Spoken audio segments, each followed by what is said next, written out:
I never imagined that a Tuesday in July would change my life forever.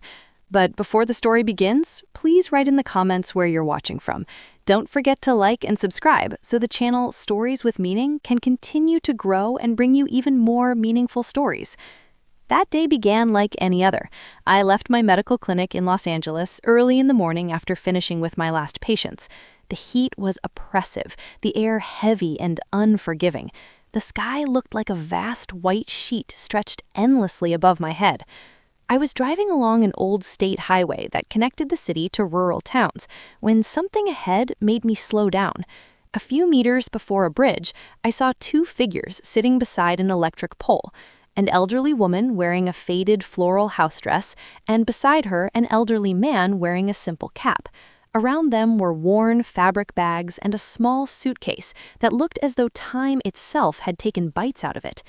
Something about the scene made my chest tighten. It was not normal to see people their age sitting under the blazing sun with no protection at all. I pulled over to the side of the road and stepped out of the car. Dust rose with every step I took. As I got closer, I could see their faces clearly. The woman's eyes were red, her cheeks streaked with dried tears.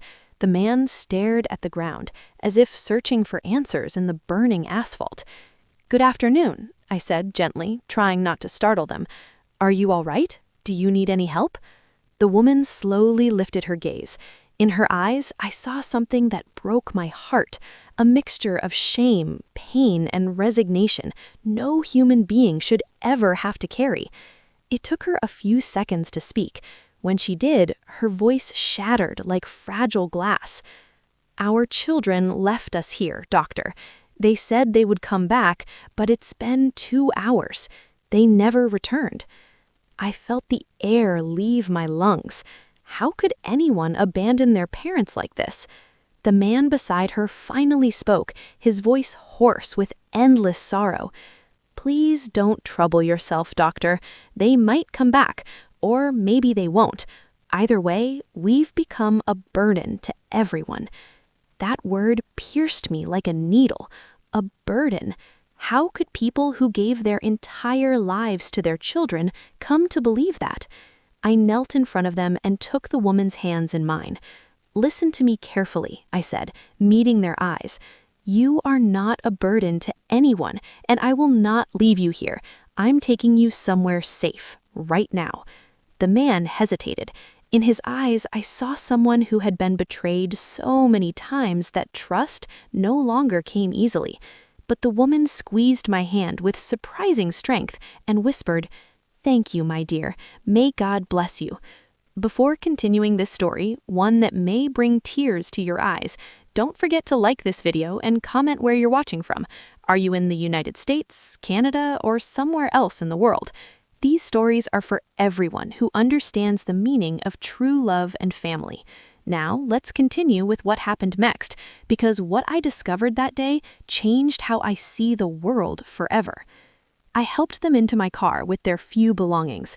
The woman clutched her cloth bag as if it contained her greatest treasure. The man held on to the small suitcase carefully. I noticed a yellowed envelope tucked into his jacket pocket, protected by his arm. On the drive to Riverside County General Hospital, I tried to distract them with conversation. Their names were Mrs. Eleanor Wright and Mr. Thomas Wright. They had been married 53 years. She had been an elementary school teacher until her knees could no longer support standing all day. Her husband worked as a construction laborer, building homes and offices with his own hands, until his back finally said enough. They raised 4 children, giving them education, values, and every ounce of love 2 hearts could offer. But 3 of those children became a distorted reflection of what they taught. Only the youngest, Sophia, who lived overseas, stayed in regular contact. She sent money whenever she could and called every week without fail. Whenever they spoke of her, their eyes lit up with a warmth that stood in painful contrast to the sorrow they carried. At the hospital, nurses treated Mrs. Eleanor for dehydration and dangerously high blood pressure. While they worked, I sat beside Mr. Wright in the waiting room. He never let go of the suitcase or the envelope pressed to his chest. "Mr. Wright, I said softly. "Can you tell me what really happened?" He took a deep breath and began, his voice trembling. "We've been living with our eldest son, Richard, and his wife for the past 2 years. At first, things seemed fine. Then came the complaints that we were in the way, that we spent too much money, that we were useless now. Every day brought a new humiliation. Doctor, we were treated like old furniture that took up space. This morning, Richard said he wanted to take us to see a beautiful place where we could live peacefully. We were so happy, like children. We thought, finally, they appreciated us. We packed a few things. His siblings, Michael and Anna, followed in another car. We stopped near a bridge, and Richard said he needed to check the tires and asked us to step out for a moment. When we realized what was happening, both cars were gone. We waited. We believed they would come back. 1 hour passed, then 2. The sun burned our skin. Eleanor began to cry.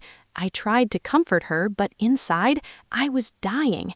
How could the children we raised with so much sacrifice do this to us? Tears streamed down his wrinkled face, and a fire of anger burned inside me. This wasn't neglect. This was cruelty. I promised him I would help, and that their children would not simply walk away from this. At the time, I had no idea how I would keep that promise. Over the following days, I visited Mr. and Mrs. Wright every evening after work. I brought home-cooked meals, magazines, and most importantly, companionship. Mrs. Wright brought life back to my neglected garden. Mr. Wright fixed things I had postponed for years. Meals felt like home again. Evenings were filled with laughter and meaningful conversations. It felt as though I had regained the parents life had taken from me too soon. But peace never lasts forever. On the 10th day, Richard showed up. He arrived in a luxury car, wearing an expensive jacket, his face painted with concern. He rang the doorbell rapidly until I opened it. "Good morning, ma'am. I'm Richard, Eleanor and Thomas's son. I heard they're here. I've come to see them." There was something in his tone that made my instincts flare. Something false. I invited him inside and called for his parents. When Mrs. Wright saw him, her face drained of color, and she clutched her husband's arm. Mr. Wright, on the other hand, stood frozen, like a statue carved from betrayal. The meeting was uncomfortable and tense. Richard tried to appear remorseful. "Dad, Mom, please forgive me. What happened was a misunderstanding. We panicked and left because we thought you had already gotten a ride. We searched everywhere for you." A lie. A blatant lie. One that no one in the room believed. Mrs. Eleanor Wright cried silently, while Mr. Thomas Wright stared at his son with a mixture of pain and disappointment. "My son," he finally said, his voice firm, "you left us on the road on purpose. You abandoned us under the burning sun as if we were trash, and now you come back with lies?" Richard grew nervous, then his true face emerged. "Listen," he snapped. "You're old. You can't take care of yourselves anymore. I came to take you back home where you'll be properly looked after." I stepped in immediately. "Mr. Wright's parents are safe here. They will not go anywhere unless they decide to." He looked at me with disgust. "And who are you to interfere in family matters?" "A doctor," I replied, without breaking eye contact, "who knows abuse when she sees it." He stormed out, slamming the door. Before leaving, he threw out a barely veiled threat. "This isn't over. I'll be back with my siblings, and we'll see who's right." When he was gone, Eleanor collapsed into tears. Thomas trembled with restrained anger. I knew then this battle had only just begun. That evening, as the 3 of us ate dinner in silence, Thomas finally spoke. "Dr. Helena Moore, it's time you knew the truth." He took out the yellowed envelope and placed it on the table. Eleanor nodded through her tears. "Open it," she said solemnly. With trembling hands, I unfolded the old documents, and what I read took my breath away. They were land deeds, legal ownership papers for a 74-acre orchard located on the outskirts of a rural town, fertile land, its own water source, and a large brick house. But what shocked me wasn't the size or the value, undoubtedly worth millions of dollars. It was the name listed as the sole owner, Sophia Wright, their youngest daughter, the one living abroad. Eleanor spoke, her voice breaking. 5 years ago, when Thomas's health declined and medical bills nearly ruined us, we were close to losing the land we had worked for our entire lives. Sophia, who works as a nurse in New York, sent every dollar she had. She paid off our debts and saved the property. But we saw greed in the eyes of our other children. We knew that once we were gone, they would fight over the land without a second thought. So, with the help of a notary friend, we transferred everything into Sophia's name. She doesn't even know. We wanted it to be a surprise when she came home. The others believed the orchard was still in our names. That's why they treated us with just enough tolerance all these years. But after they abandoned us, hoping we'd die alone on the roadside, they must already be planning how to divide the inheritance. Thomas continued, his voice steady, but despite the tears. That's why I protected these documents, Doctor. They are proof that justice exists and that true love is always rewarded. Sophia deserves that land. She's the only one who never abandoned us, the only one who called every week, even from thousands of miles away, the only one who sent money even when she herself was struggling. She is our true child. I was speechless for several minutes, trying to absorb everything. Finally, I asked, "Does Sophia know what happened? Does she know her siblings abandoned you?" Eleanor shook her head. We didn't want to worry her. She has her life, her work, her responsibilities. But I think it's time she knows the truth. I nodded, making a decision. Tomorrow morning we'll call her. She deserves to know, and you need her. That night I'd barely slept. My mind was filled with the cruelty of ungrateful children, the boundless kindness of parents who still protected those who betrayed them, and the unconditional love of a daughter who, despite the distance, had become the true pillar of that family. The next morning, we called Sophia. It was already 6 p.m. in New York when she answered, her voice warm and gentle. "Mom? Dad? Are you okay?" Eleanor tried to speak, but her voice broke. Thomas was the one who told her everything: the abandonment, the roadside, my arrival, her siblings' betrayal. The silence on the other end of the line was devastating. When Sophia finally spoke, her voice was thick with tears and restrained fury. "I'm coming. I'll take the first flight available. Don't move anywhere. Please tell the doctor I will be grateful to her forever. I'll be there in 2 days." When the call ended, Eleanor and Thomas embraced each other, crying in relief. Warmth filled my chest. That broken family had begun to heal. 2 days later, I went to the airport to pick up Sophia. I recognized her immediately. She had the same kind eyes as her mother and the same broad forehead as her father.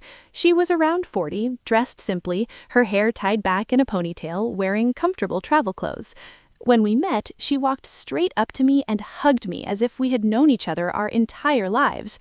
"Thank you, Dr. Moore," she whispered. "You saved my parents. I can never repay what you've done." "There's no need," I replied softly. "They saved me too, even if they don't realize it."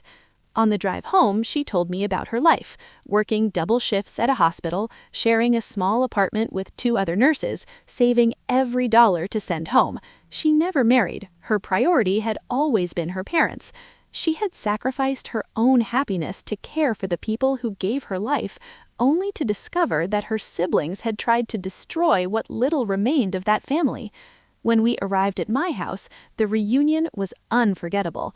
Eleanor hurried forward as fast as her aching legs allowed and melted into her daughter's arms. Thomas cried openly, holding them both. They formed a circle of pure love, and I stood beside them, tears in my eyes. At that moment, I knew everything had been worth it. That evening, the rest of the family arrived.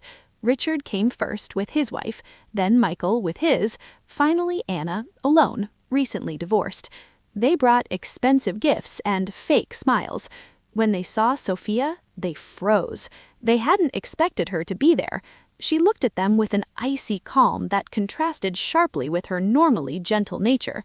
"So," she said quietly, "you're the people who abandoned our parents on the road?" Richard tried to defend himself. "Sophia, it's not what you think. This was a misunderstanding." She cut him off sharply. "A misunderstanding is forgetting to buy milk. Leaving elderly parents under the burning sun, knowing they could die, is pure cruelty." Michael scoffed. "You've always been spoiled. You don't know what it's like to deal with them every day."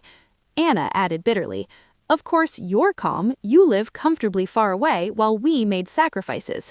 Sophia looked at them one by one. "Sacrifice is calling every week, even when you're exhausted. Sacrifice is sending money when you barely have enough to eat. Sacrifice is giving up your dreams so they can be safe. You didn't sacrifice anything. You used them when it benefited you, and when they were no longer useful, you threw them away like garbage." The silence that followed was heavy and suffocating. Finally, Richard changed tactics. "Fine, forget the past. What matters is Mom and Dad are okay now. We need to think about the future, how to support them, the inheritance." That was the real reason for their visit. Thomas, who had remained silent, stood up. When he spoke, his voice carried an authority I had never heard before. "Inheritance? What inheritance?" "You will inherit nothing from me." Richard shouted, "Dad, you can't say that. We're your children. We have rights." Thomas pulled the yellowed envelope from his pocket and placed it on the table. "The orchard you've already divided in your minds has an owner. 5 years ago, I transferred it to Sophia's name. She's the only one who deserves it, because she's the only one who never abandoned us." The impact was devastating. Richard turned red with rage. "That can't be legal. You were sick. You were manipulated." Michael screamed, demanding his share. Anna cried in anger. Sophia, calm and confused, asked, "What orchard? What are you talking about?" Eleanor gently explained everything: the land, the debt, the money Sophia had sent, and their decision to protect the future. Sophia stood frozen in shock. "I didn't know any of this," she said quietly. "I only wanted to help." "That's exactly why you deserve it," Thomas said proudly. "You gave without expecting anything in return. That is true wealth, my daughter." The other three continued shouting, threatening lawsuits and legal action, until I forced them out of my house. "Never step foot here again," I said coldly, "and if you ever disturb your parents, I will personally make sure the entire community knows exactly who you truly are." They left cursing, but I knew they would return. Greed never surrenders easily. The days that followed were a strange mix of peace and tension. Sophia stayed at my home caring for her parents. Between her and I, a deep and genuine friendship began to grow. It felt as though we had known each other our entire lives. We shared responsibilities, conversations, laughter, and our fears. One night, while we were drinking hot tea in the kitchen after Eleanor and Thomas Wright had gone to sleep, Sophia finally confessed to me. "Dr. Helena Moore, sometimes I feel guilty for being so far away. If I had been here, maybe none of this would have happened." I took her hand and said gently, "Sophia, you did what you had to do to move forward, and you never abandoned your parents.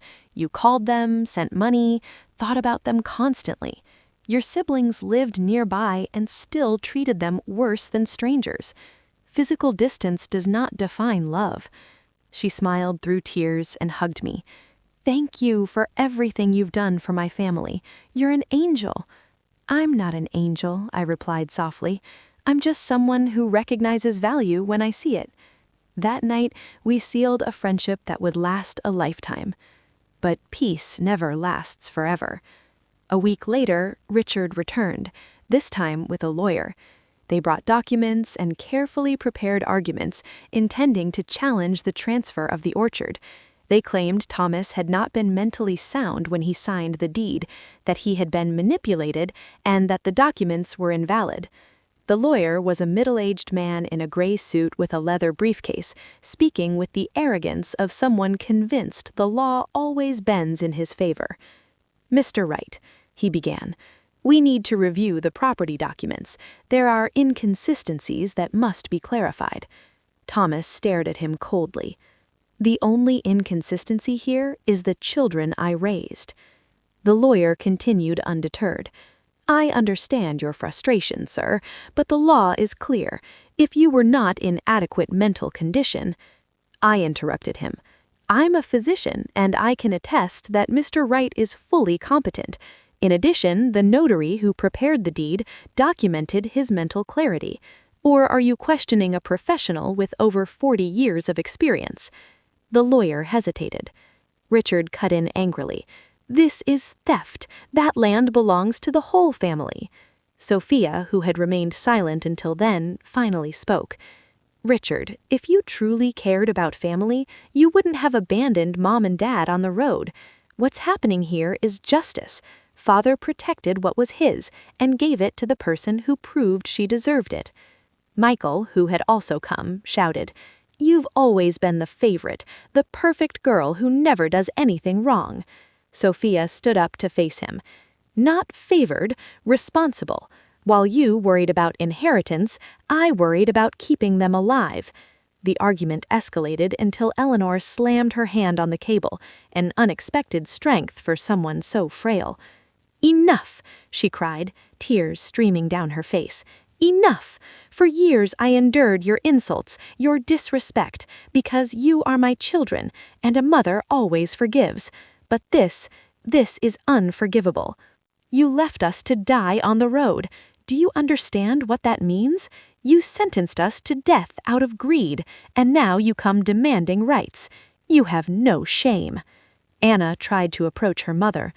"Mom, please forgive us. We made a mistake." Eleanor stopped her with a raised hand. "A mistake is forgetting a date. What you did was attempt to kill us. Don't come with fake tears. I no longer believe them." Her words fell like a final verdict. The lawyer tried to speak again, but Thomas stood up and said firmly, "Get out of here. Leave our site and our lives. If you dare harass Sophia or try to take what belongs to her, I will personally go to the police and make sure the entire community knows exactly what you did." Richard, Michael, and Anna left in silence, defeated. The lawyer followed, muttering something about future lawsuits, but we all knew those were empty threats. Once they were gone, the atmosphere in the house changed completely. It was as if dark clouds had lifted and light finally poured in. That evening, the 5 of us shared dinner together. Eleanor, Thomas, Sophia, her 6-year-old son Lucas, who had arrived the day before from New York, and me. It was a simple meal, chicken soup, rice, and fried chicken, but it was filled with love and gratitude. Lucas asked innocently, "Grandma, why are you crying if we're all together and happy?" Eleanor hugged him tightly. "I'm crying because I'm happy, my dear. Sometimes when everything seems lost, God sends help to save us." She looked at me as she said it. I shook my head gently. "The angel is your daughter, Eleanor. I only did what anyone with a heart would do." That night, after putting Lucas to bed, Sophia and I went out into the garden. The sky was filled with stars, and the cool air carried the scent of jasmine.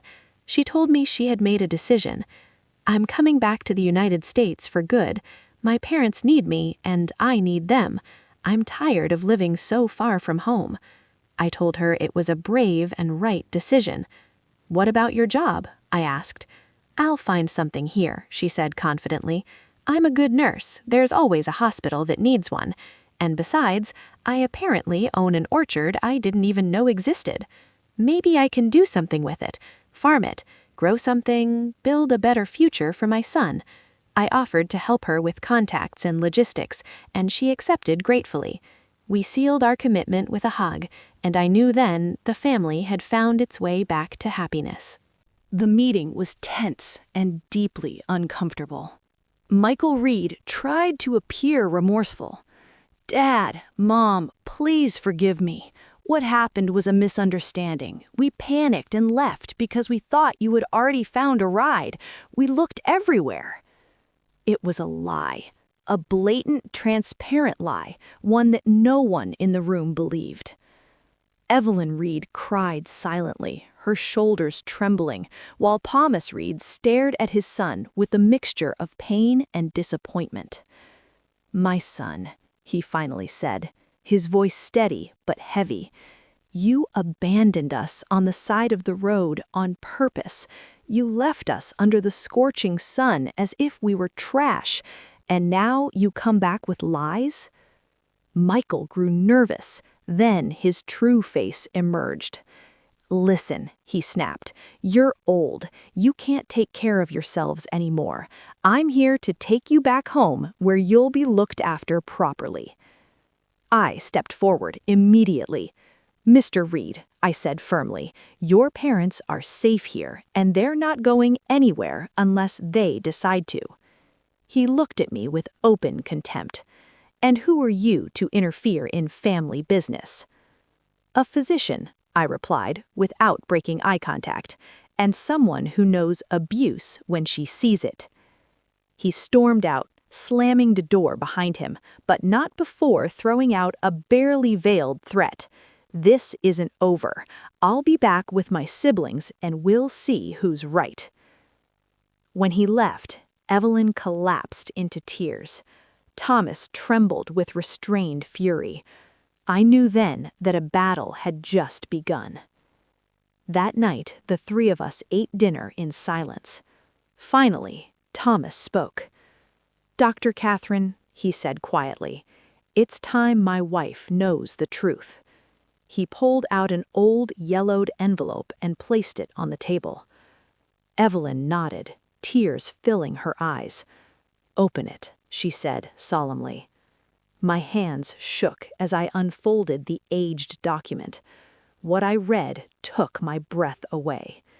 It was a land ownership certificate, a legal deed to 75-acre farmland located on the outskirts of rural California, fertile land, its own water source, and a large brick house standing at its center. But what shocked me wasn't the size or the value. It was the name listed as sole owner. Sarah Reed, the youngest child, living overseas. Evelyn spoke through broken sobs. 5 years ago, when Thomas's health collapsed and medical bills nearly ruined us, we were about to lose that land, the land we bought with a lifetime of hard work. Sarah, who was working as a nurse in Texas, sent everything she had. She paid off the debts. She saved the property. She wiped her tears and continued. But we saw greed in the eyes of our other children.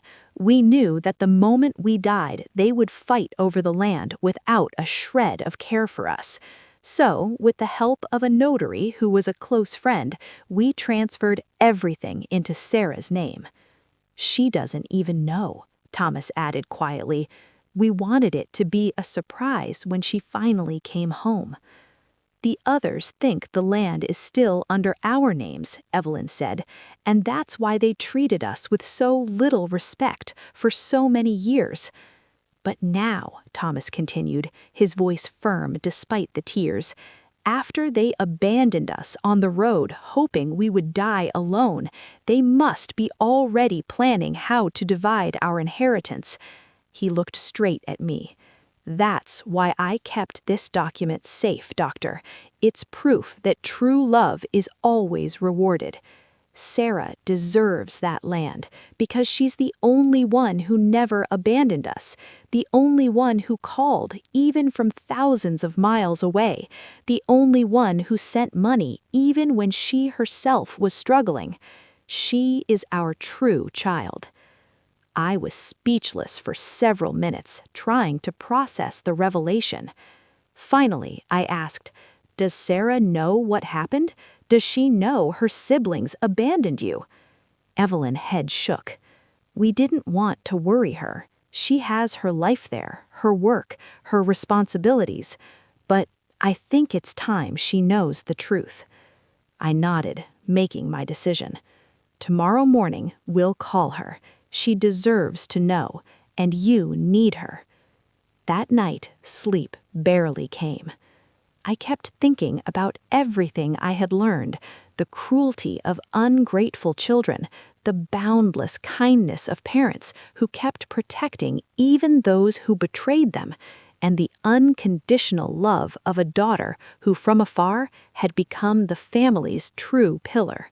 The testimony presented clearly showed that the plaintiffs, Michael Reed, Daniel Reed, and Laura Reed, had committed severe neglect against their own parents, a fact that, in itself, disqualified any moral claim they might have attempted to assert. Therefore, the court rules in favor of the defendant. The farmland remains legally owned by Sarah Reed, and the plaintiffs are ordered to pay all court costs. Case closed. The judge struck the gavel, and just like that, it was over. We embraced one another, crying with relief and gratitude. Michael, Daniel, and Laura left the courtroom without looking back, defeated and ashamed. They had lost not only their inheritance, but also their dignity and respect. Outside the Riverside County Court, we celebrated quietly. This was not a moment for pride, but for gratitude. Thomas Reed hugged Sarah tightly. "I'm proud of you, my daughter." Evelyn added softly, "God's justice is never wrong." I simply smiled, knowing that justice had prevailed and love had defeated greed. The months that followed were a time of rebuilding in every sense. We completed the restoration of the farmhouse, and the result was beautiful. White walls with soft blue accents, windows dressed with colorful curtains sewn by Evelyn herself, a garden overflowing with flowers and aromatic herbs, carefully tended fruit trees promising abundant harvests. When everything was finally ready, we held a small housewarming gathering. We invited neighbors, the workers who had helped us, William Carter, the notary, Dr. Andrew Collins, and several nurses from the hospital. It was a perfect afternoon, filled with music, food, and laughter. Evelyn and Thomas walked through the house, touching the walls as if they couldn't believe it was real. "This was our dream," Thomas said, tears in his eyes. "And thanks to all of you, it has come true." Sarah made the decision to leave her city hospital job and dedicate herself fully to the land. She planted vegetables, legumes, and flowers. Slowly, the farm became both productive and breathtaking. Ethan, her son, grew up joyful, running through the fields, learning to care for plants, collecting eggs. He was different from the boy who had arrived from Texas, calmer, happier, deeply connected to nature. I continued visiting every weekend, often staying overnight. My city house began to feel cold and empty compared to the warmth of that family. One evening, as we drank hot tea on the porch, Evelyn said to me gently, "Catherine, you are part of this family too. This house is yours as much as it is ours." Thomas nodded. "Without you, none of this would have been possible. You saved our lives, restored our dignity, and gave us back a family." Sarah squeezed my hand. "Why don't you move here with us? There's more than enough room. We want you with us." The offer stunned me, but when I truly listened to my heart, I realized it was exactly what I needed. I accepted through tears of happiness. The following month, I sold my city home, kept only what truly mattered, and moved to the farm. It was the best decision of my life. Life there was full and meaningful. I continued working at the hospital, but now every evening I returned to a home filled with love and laughter. We ate dinner together at the large wooden table. We shared stories of our days, laughed at Ethan's antics, and planned for the future. On weekends, we worked the land together, or simply rested beneath the trees, reading, talking, enjoying the silence. Evelyn taught me how to sew and cook traditional dishes I had never known. Thomas taught me how to care for plants and fix things with my hands. Sarah became my closest friend, my confidant. We shared secrets, dreams, and fears. Ethan called me Aunt Catherine, and that alone filled my heart beyond measure. Those were the happiest years of my life. One December night, 2 years later, we sat together on the front porch. The air was cool, the night breeze gentle. Ethan slept curled up in a chair, wrapped in a blanket his grandmother had knitted. Thomas gazed quietly at the stars. Evelyn embroidered a new tablecloth. Sarah read a book. I simply took in the perfect scene. Suddenly, Thomas spoke. "I've been thinking a lot lately," he said. "Maybe we had to go through all that suffering to reach this happiness. If our children hadn't abandoned us, we would never have met Catherine. Sarah wouldn't have come home. We wouldn't be living in this beautiful place, surrounded by peace. Sometimes," he said softly, "God allows us to break so we can be rebuilt stronger." Evelyn nodded through tears. "You're right. Pain led us to blessings." Sarah added, "Thank you for trusting me, for letting me show my love, for teaching me that real family is built through actions, not words." I thanked them for accepting me as their own, for teaching me that it's never too late to find a home. That night, we made a silent vow. We would be a family forever. Years passed. Thomas and Evelyn aged gracefully, surrounded by love. They never saw Michael, Daniel, or Laura again. Sarah transformed the farm into a thriving business. Her organic produce was sold at local farmers markets. Her homemade jams became famous across the region. She even began offering sustainable farming workshops for local youth. Ethan grew strong and kind. He studied agriculture at university, but always returned home on weekends. I retired from the hospital at 65 and devoted myself to caring for Thomas and Evelyn as their health declined. Those years were tender and precious. Thomas passed away peacefully at 89, surrounded by all of us. Evelyn followed 6 months later, as if choosing to reunite with the love of her life. They were buried side by side beneath a tree Thomas had planted decades earlier. Now I am 70 years old. My hair is white, my body is slower, but my heart is full. I found love, I found purpose, I found family. Sometimes, as I sit alone on the porch watching the sun set over the distant hills, I think about that day on the road, the moment I chose to stop. That simple decision changed my life forever. It gave me everything. Life has a strange way of delivering justice, not always quickly, not always loudly, but in the end, everyone receives exactly what they deserve. Those who love are loved. Those who give will receive. Those who plant kindness will harvest happiness. One dry summer day, when I was 75 years old and my health had begun to decline, Sarah Reed organized a family gathering. She invited everyone who had become part of our story. Old neighbors came, former colleagues from the hospital, the workers who had helped restore the house, William Carter, the elderly notary, Dr. Andrew Collins, who had retired just like me, and friends from the town. It was a celebration of life, of everything we had built together. Ethan Reed arrived with his girlfriend, a gentle young woman named Emily, who reminded me so much of Evelyn Reed. In the middle of the gathering, Sarah asked for silence and stepped forward to speak. "I want to use this moment," she said, her voice trembling with emotion, "to thank the person who made all of this possible. Dr. Catherine Reed didn't just save my parents on that road that afternoon. She saved all of us.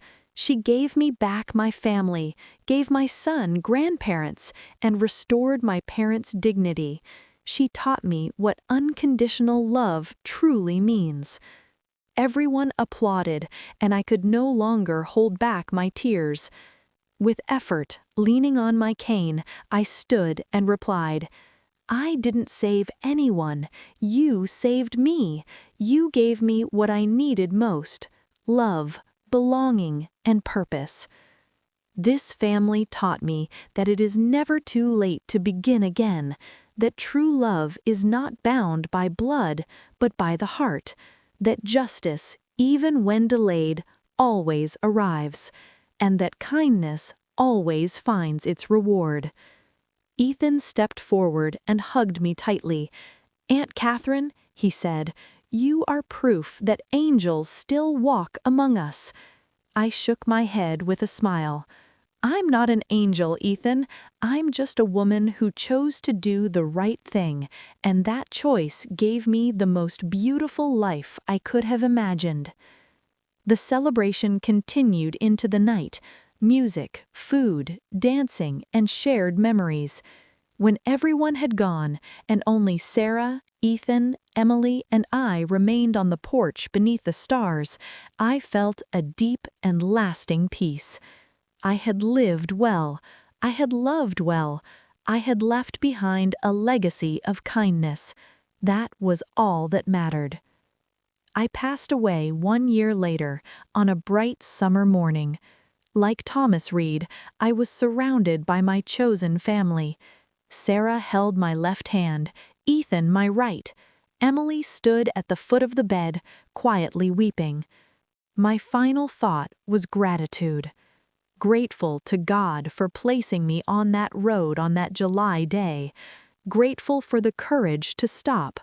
Grateful for every moment shared with that extraordinary family. The last image I saw before closing my eyes was Evelyn and Thomas, young again, smiling as they waited for me, and I knew I was going home. I was laid to rest beside them as I had requested in my will. I wanted to rest next to the people who had become my true family. On my gravestone, Sarah ordered a simple but meaningful inscription. "Here rests Catherine Reed, the woman who stopped." Those words said everything. My life had meaning because at a crucial moment I chose to stop instead of passing by. I chose to help instead of ignore. I chose love instead of closing my heart. Years later, when Sarah had grown old and Ethan had grandchildren of his own, the story continued to be told. Children would sit around their great-grandmother and ask her to tell again how the family was formed. With a voice weakened by age but strong with emotion, Sarah would tell them everything, from the abandonment, the pain on the road, the doctor who appeared like a miracle, the fight for justice, and the joyful years on the farmland. The children always asked the same question at the end. "Great-grandma, what happened to the mean uncle and aunts?" Sarah would smile sadly. "They lived the rest of their lives with guilt and regret. The money they chased never brought them peace. They learned too late that there are far more important things than wealth, love, family, dignity. By the time they understood, they had already lost everything." "And what's the lesson?" one great-grandchild would ask. Sarah would take a deep breath and answer, "The lesson is to always treat your parents with love and respect. Never let greed destroy what is most sacred. Be like Catherine. Stop when others would keep going. Choose love over money, kindness over cruelty, justice over convenience." The farmland remained the heart of the family for generations. Ethan inherited it and cared for it with the same love as his mother. When he grew old, he passed it on to his eldest child, who protected it just as fiercely. Each generation learned the story, understood the sacrifice, and honored the legacy. The house remained much as Evelyn and Thomas had dreamed, modernized where necessary, but unchanged in spirit. The memorial garden, filled with their favorite flowers, bloomed every summer in an explosion of color, as if celebrating life itself. Thomas's old leather wallet and the yellowed envelope that once held the land deed were kept in a glass cabinet, not for their material value, but for what they represented: justice, true love, and the importance of protecting what is right. Visitors always asked about them, and once again, the story would begin of how a broken family rebuilt itself stronger than before. 50 years had passed since that day on the road, and the story had become a local legend. People spoke of Evelyn and Thomas Reed as symbols of dignity, of Sarah Reed as the embodiment of a child's devotion, of Catherine Reed as proof that goodness exists, and of Michael, Daniel, and Laura Reed as a warning of what greed can do to the soul. Some claimed that on full moon nights, 3 figures could still be seen sitting on the old porch, 2 elderly lovers holding hands and a white-haired woman beside them. Skeptics dismissed it as imagination or shadows, but those who believe in something greater know the truth. They are still watching over the family they created, still guarding the land that witnessed so much pain and so much joy, still reminding every new generation that in the end, love always wins. But in the end, the truth always comes to light, and everyone receives what they truly deserve. 5th, forgiveness is powerful, but it does not mean allowing others to continue hurting you. Evelyn and Thomas Reed forgave their children for the sake of their own inner peace, but they also set boundaries and protected what was just. Forgiveness does not mean being naive or tolerating abuse. 6th, true family reveals itself in times of hardship, not comfort. Anyone can be present when life is easy, but only those who truly love you remain when the storm arrives. Sarah Reed proved herself to be real family from afar through her constant calls, concern, and unwavering support, while her siblings who lived nearby proved themselves to be strangers with harmful intentions. 7th, it is never too late to find your place in the world. Dr. Catherine Reed was a lonely woman who believed her life was already defined. Yet, at the age of 55, she found the family she had always needed. Life still holds beautiful surprises if we keep our hearts open. 8th, the mistakes of parents never justify cruelty from their children. Perhaps Evelyn and Thomas are not perfect. Perhaps they made mistakes in raising their children, as all parents do. But nothing justifies the neglect and betrayal they endured. Human imperfection is not an excuse for cruelty. 9th, material things come and go, but true love endures. The farmland could have been lost, the house could have collapsed, but the love that bound that chosen family transcended all material things and continued even beyond death. And 10th, every decision we make carries consequences. Michael, Daniel, and Laura Reed chose to abandon their parents, and that decision cost them everything.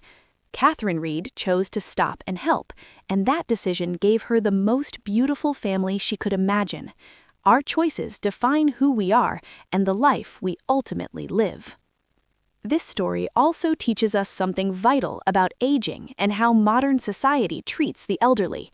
We live in a culture that often discards older people, seeing them as burdens rather than as treasures of wisdom and experience.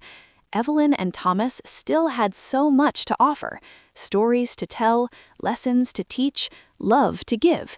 Yet 3 of their children saw only mouths to feed, space occupied, money spent. This mindset is dangerous and deeply corrosive. Our parents deserve respect, care, appreciation, and dignity. They gave us life, raised us, and sacrificed their dreams for ours. The least we can do is ensure their later years are lived with dignity and love. We must also consider the example we set for our own children when we treat our parents poorly. We teach them that when we grow old, they may treat us the same way. Life moves in cycles. What you plant is what you harvest. Michael, Daniel, and Laura may, one day, be abandoned by their own children because that is the example they set. Meanwhile, Sarah's descendants will learn the value of family love and will care for their elders with respect and compassion. I also want to speak about inheritance. It is tragic but common for families to be destroyed by disputes over money and property. I've seen it myself, both in the hospital and in my community. Siblings who loved each other for decades becoming enemies after a parent's death. Money has a way of awakening dormant greed. But here is a truth many forget. No amount of money is worth losing your family. No property is more valuable than relationships. You could inherit millions of dollars, but if you are alone, without anyone who truly loves you, what is it worth? The true inheritance parents leave behind is not property or bank accounts, but the example they set, the values they instill, and the love they give. That is what truly lasts and shapes the lives of their children. Evelyn and Thomas left Sarah the greatest inheritance possible. They taught her unconditional love, generosity, gratitude, and the courage to fight for justice. Those lessons were worth more than any piece of land, no matter how large. Now, I invite you to reflect personally. How do you treat your parents or the elderly in your life? Do you call them often, visit them, show your love and gratitude? Or are you too busy with your own life, placing them second? Do not wait until it is too late. Time moves faster than we realize, and one day regret will arrive for the words unsaid, the actions not taken. If your parents are still alive, cherish that blessing and show your love daily. If they are gone, honor their memory by living according to the values they taught you. If your relationship with them is complicated, seek healing, because resentment only poisons the one who holds it. Forgiveness liberates. Love heals. And to those who identify more with Catherine Reed, those who feel alone, who believe life has passed them by, who think it is too late to find love, family, or purpose, I say this with all my heart: it is never too late. Catherine was 55 when her life changed completely. She could have driven past that day. She could have decided helping strangers was too inconvenient. But she chose to stop, and that choice gave her the most beautiful family she could imagine. Your moment may come tomorrow, next month, or next year. Keep your heart open. Keep your willingness to help alive. Keep your faith that good things can still happen. Life has a remarkable way of surprising us when we least expect it. This story also reminds us of the power of gratitude. Evelyn and Thomas never stopped expressing gratitude for what Catherine did for them. Their appreciation was sincere and constant in a world where gratitude is often forgotten. Gratitude transforms relationships, heals wounds, and multiplies joy. I also want to highlight the profound role of female friendship in this story. The bond between Catherine and Sarah was essential to their healing and happiness. They became sisters not by blood, but by heart. Women need those deep connections, spaces where vulnerability is safe and support is mutual. If you have friendships like that, cherish them. If you don't, keep your heart open. They will come. Finally, let us speak of legacy. We will all die one day. What we can control is what we leave behind. Michael, Daniel, and Laura Reed left behind a legacy of shame, greed, and betrayal. Evelyn, Thomas, and Sarah Reed left behind a legacy of love, justice, and dignity. What legacy are you building? Will you be remembered for your wealth or for your kindness, for your success or for your compassion? Live in such a way that when your final day arrives, you can look back without regret, knowing you loved well, helped when you could, and made the world a little better. And so, my friend, thank you for staying with me through this long story. If it touched your heart, share your thoughts. Write "True Love" in the comments if you stayed till the end. Like, subscribe, and share this story with someone who may need it. Because, in the end, only love truly remains.